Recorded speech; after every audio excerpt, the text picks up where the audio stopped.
Bulldogs. Just wanted to check in with you all and tell you I miss you. If you're missing library class, I'm going to share a book that I would typically be reading with most of you.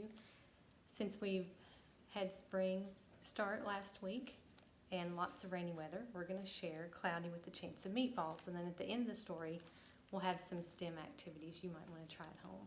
Okay? We were all sitting around the big kitchen table. It was Saturday morning, pancake morning.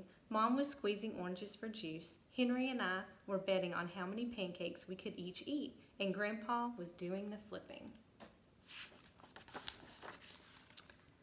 Seconds later, something flew through the air headed toward the kitchen ceiling and landed right on Henry. After we realized that the flying object was only a pancake, we all laughed, even Grandpa. Breakfast continued quite uneventfully. All the other pancakes landed in the pan, and all of them were eaten, even the one that landed on Henry. That night, touched off by the pancake incident at breakfast, Grandpa told us the best tall-tale bedtime story he'd ever told.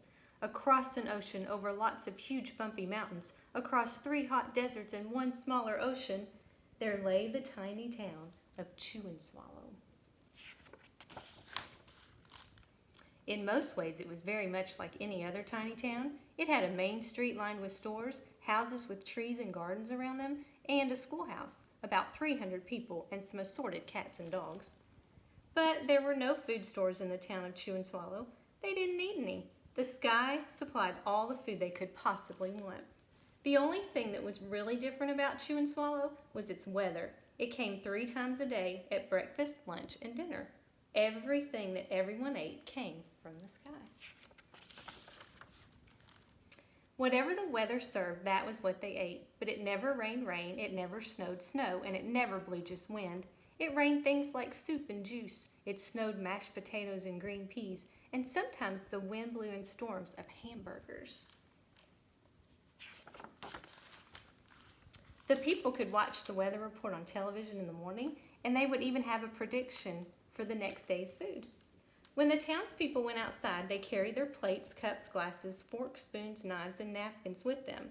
That way they would always be prepared for any kind of weather. If there were leftovers, and there usually were, the people took them home and put them in the refrigerators in case they got hungry between meals.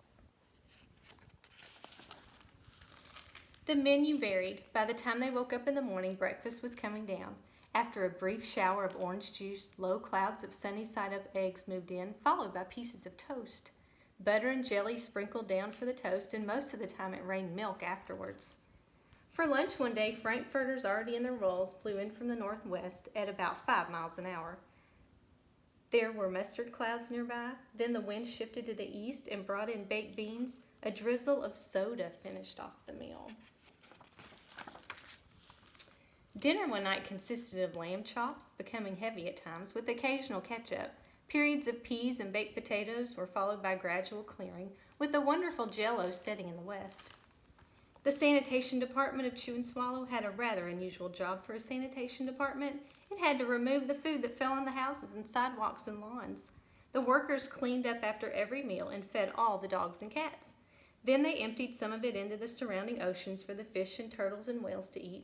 The rest of the food was put back into the earth so that the soil would be richer for people's flower gardens.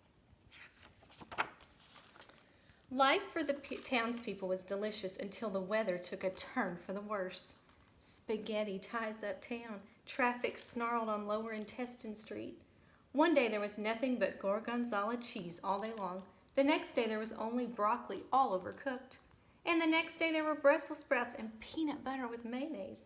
Another day there was pea soup fog. No one could see where they were going, and they could barely find the rest of the meal that got stuck in the fog. The food was getting larger and larger, and so were the portions. The people were getting frightened. Violent storms blew up frequently. Awful things were happening. One Tuesday there was a hurricane of bread and rolls all day long, and into the night there were soft rolls and hard rolls, some with seeds, some without. There was white bread and rye and whole wheat toast. Most of it was larger than they had ever seen bread and rolls before. It was a terrible day. Everyone had to stay indoors. Roofs were damaged, and the sanitation department was beside itself. The mess took the workers 4 days to clean up, and the sea was full of floating rolls. To help out, the people piled up as much bread as they could in their backyards. The birds picked at it a bit, but it just stayed there and got staler and staler. There was a storm of pancakes one morning and a downpour of maple syrup that nearly flooded the town. A huge pancake covered the school. No one could get it off because of its weight, so they had to close the school.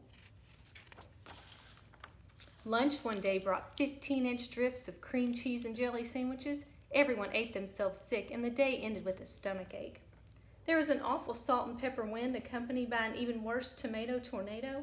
People were sneezing themselves silly and running to avoid the tomatoes. The town was a mess. There were seeds and pulp everywhere. The sanitation department gave up. The job was too big. Everyone feared for their lives. They couldn't go outside most of the time. Many houses had been badly damaged by giant meatballs. Stores were boarded up, and there was no more school for the children. So a decision was made to abandon the town of Chew and Swallow. It was a matter of survival. The people glued together the giant pieces of stale bread sandwich style with peanut butter, and they took the absolute necessities with them, then set sail on their rafts for a new land.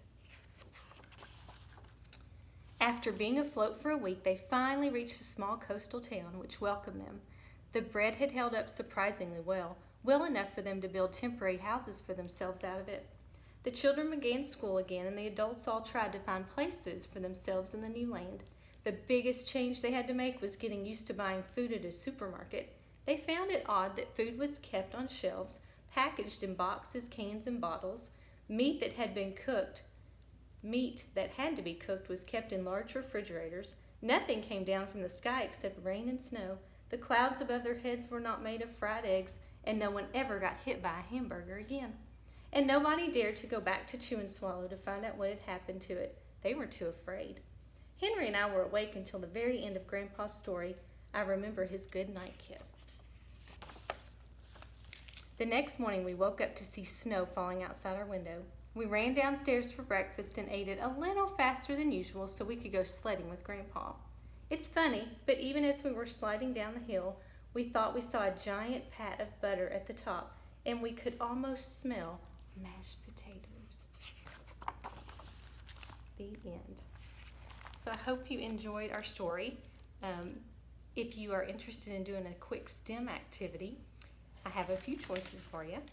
You could make a model of a shelter that protects against severe weather, make a poster about different kinds of weather, make a piece of clothing that would protect against rain, or make a chart or calendar to track the weather. So if you want to try one of these using Legos or any materials that you have around the house, take a picture and email it, have your parents email it to me or tweet, and I'd love to share it. Take care, and I'll see you all soon.